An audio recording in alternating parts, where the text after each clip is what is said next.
Hello everyone, সবাই কেমন আছো? আশা করি সবাই ভালো আছো। আমিও ভালো আছি, তোমাদের আশীর্বাদে অনেক ভালোবাসায়। তো আজকের ভিডিওটা সকাল সকাল শুরু করেছিলাম, যেহেতু উঠে ঘুম থেকে দাঁত ব্রাশ করে গেট ফেট খুলে তারপরে একটু চুল আঁচড়ে নিলাম, ঠিক আছে। তো যাই হোক, চুলের অবস্থা তোমাদেরকে একটু সব দেখালাম যে অবস্থা কেমন হয়েছে। দেখতে পাচ্ছ এত খুশকি, মানে এতটাই খুশকি হয়েছে, হয়তো তেল দিই না বলে। তেল তো মাঝে সাঝে দিই, কিন্তু খুব একটা তেল মাথায় দিই না। তো তার জন্য আর এখন ঠান্ডার সময় তো তেল তো একদমে বসেই গেছে, নারিয়েল তেল।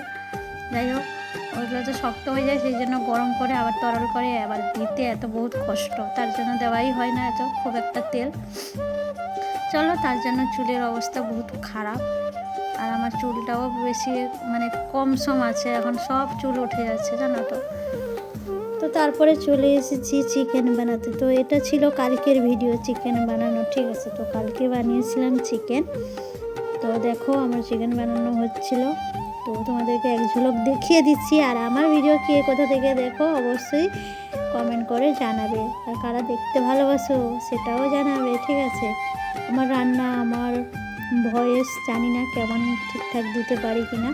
তো যাই হোক, তোমরা সবাই পাশে থাকলে একটু কমেন্ট করে জানালে অবশ্যই ভালো করার চেষ্টা করব। আমার এত নামি দামি ফোন নেই, যে ফোনটা আছে ওই ফোন দিয়ে ক্যামেরা করে যতটুকু পারি ততটুকু তোমাদের সাথে শেয়ার করি। তো দেখো এখন চিকেন বানানো রেডি হয়ে গেছিলো, তারপরে দেখো পুরোপুরিভাবে এখন কমপ্লিট। তো যাই হোক, সিটি মেরে নিলাম একটু কষিয়ে।